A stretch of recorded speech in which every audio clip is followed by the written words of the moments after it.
век в Патара, град в малоазийската област Трикия.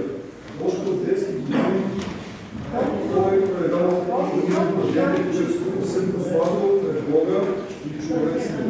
Като стигна юношеска възраст, неговия Николай Епископ Татарски оговорил родителите му да посветят сина си на служение Богу и скоро го възвел в чин презвител.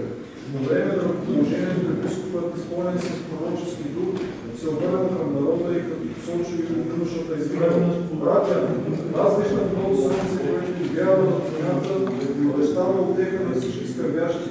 Блажен е стадото, което ще го има за пастир, защото той ще приведе към истината за водените овци, ще ги пасе на пазбището на благочестието и ще бъде помощник на всички страдащи. Целият живот на Свети Николай е изпълнение на тези пророчески думи. Той не представил да помага на страдащите, да защитава невинните, да укрепва слабите със словото на истината и вярата. След смъртта на родителите си, той употребил всичкото си богатство наследство, за да бъде в него свети Моисей Господ Боже нашето милост с нас. Амин.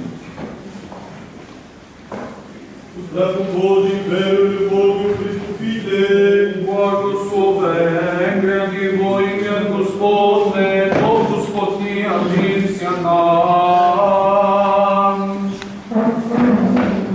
Със преките Никола Иван